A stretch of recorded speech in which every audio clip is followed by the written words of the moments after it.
Já é para aí a quarta vez ou a quinta vez que eu tento gravar este vídeo, não está fácil porque ou me esqueço de alguma coisa ou não sei. Vamos ver se é desta.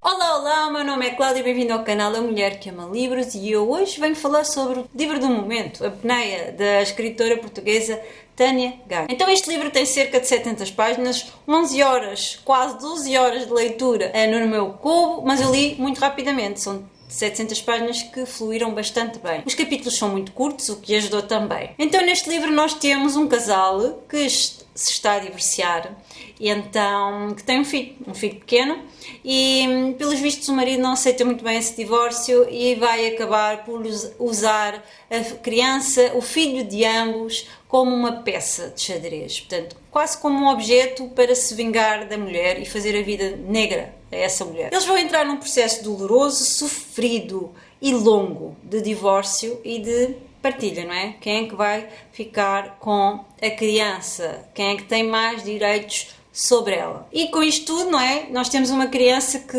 irá andar de um lado para o outro e sofrer as consequências desses problemas dos adultos, destes processos longos de divórcio que parecem nunca ter fim. Para além deste assunto que é todo o processo de divórcio, partilhas e tudo mais, a autora vai abordar questões muito interessantes, tais como a alienação parental, como as doenças mentais, a violência psicológica e o papel da mulher na sociedade e a forma como a sociedade trata o homem e a mulher. E o livro muitas vezes tem momentos pesados que revoltam, que incomodam. De facto, isso aconteceu muito comigo. Eu senti muitas vezes dores de estômago. Foi um livro que me transmitiu emoções e muitas vezes emoções negativas. Quando chegou ao final, eu senti um enorme alívio.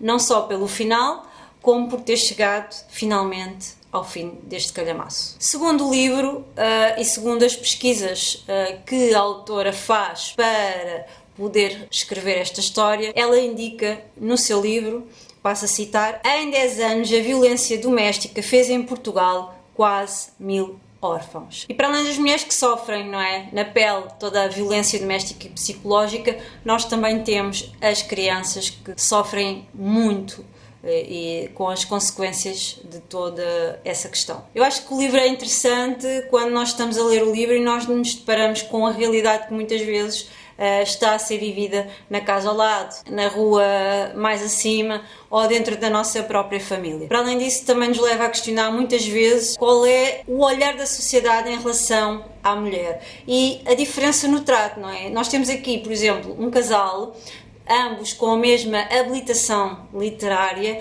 e ela é tratada no tribunal por senhora e ele é tratado em tribunal por senhor doutor. Portanto, isto dá que pensar também. O livro não se vai manter apenas nestes assuntos, são desenvolvidos outros. Tenho a certeza, uma surpresa para a maior parte dos leitores. Sinceramente, não estava à espera que o caminho da história fosse aquele.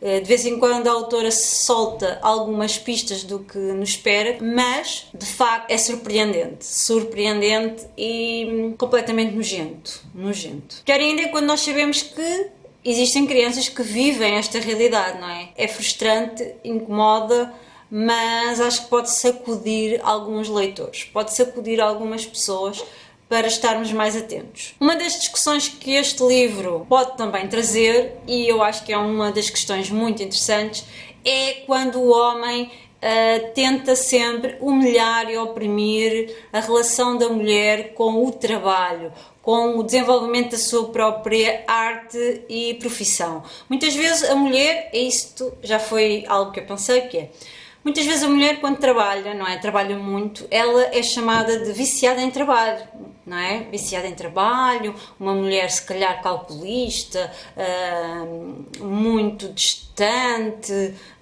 solitária, muitas vezes é apontada como tal. Um homem quando trabalha, ele é apontado como um grande chefe de família, uma pessoa, um homem que trabalha para alimentar a sua família. Portanto, eu acho que é uma coisa a pensar e a refletirmos um bocadinho. Porquê é que isto acontece, não é? Porque é que nós ainda em século XXI somos vistas e julgadas de acordo com aquilo que nós fazemos, aquilo que nós sonhamos e queremos para nós. Portanto, nós neste casal nós temos um homem que se infiltra muitas vezes na vida desta mulher, da Adriana, e não deixa que ela explore os seus talentos. Ele muitas vezes humilha e até desvaloriza aquilo que ela gosta de fazer. E muitas vezes isto não é visto como uma violência doméstica. Porquê? Porque não é física, mas não deixa de ser também violência, não deixa de ser opressão e humilhação. Às vezes estamos tão dentro da relação que não conseguimos ver este género de malícia, não é? De humilhação, assim muito rasteira, muito suave, e que às vezes se confunde com um bocadinho de preocupação. Às vezes não é preocupação, ok? Não é preocupação. São feitas várias referências literárias de outras escritoras que também abordam, de certa forma, alguns dos assuntos deste livro, não é? Portanto, está tudo ligado. A nossa Adriana é uma leitora, gosta bastante de ler e ela é uma artista e ela vai muitas vezes tomar o seu copo de vinho e ler o seu livro. Ela cita uma das minhas escritoras queridinhas, a Maggie O'Farrell, e ela diz: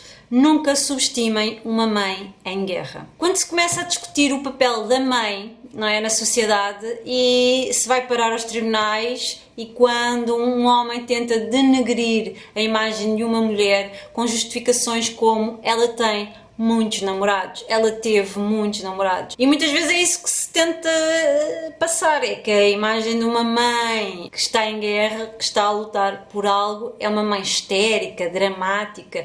E o homem não, o homem é extremoso, pai exemplar. Nas últimas 200 páginas foi onde eu senti realmente mais a velocidade da minha leitura. Eu comecei de facto a ler para saber o que é que ia acontecer, depois dali de duas revelações muito fortes e surpreendentes.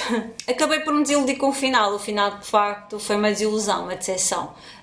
Depois toda aquela história contada ao longo de 600 páginas, 600 e tal páginas, o final acaba em cerca de 2-3 páginas, não mais do que isso. De repente, para mim, acho que foi um final bastante conveniente, não é? Conveniente, não se sabia o que fazer com as personagens, então determinaram que seria aquele o desfecho. Para mim não fez qualquer sentido o final, nem sequer gosto deste final. Acho que seria interessante um final diferente, e se tu leste este livro e concordas comigo ou não, vamos discutir isso, manda-me mensagem, deixa comentários, vamos falar. Para mim não justificou, aquele final foi mesmo muito, sabem, a história tinha tudo para ter um desfecho que carregasse esta carga emocional e apesar de trazer algum alívio, não me convenceu de todo. Os capítulos também se repetem bastante, eu acho que muitos capítulos dizem o mesmo, mas com palavras diferentes. Eu chegava a um momento em que eu dizia, ok, eu já percebi a ideia, mas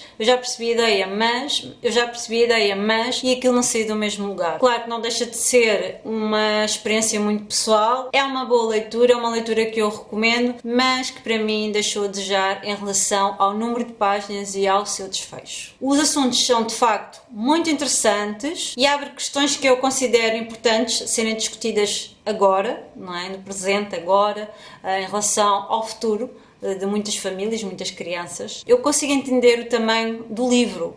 Eu sei que 700 páginas servem sim para tentar mostrar ao leitor que de facto um processo de divórcio é longo e é doloroso, portanto o tamanho até faz algum sentido, mas seriam necessárias 200 páginas, aquelas 200 páginas a repetir sempre o mesmo, podiam ser exploradas de outra forma. É repetitivo e saturante.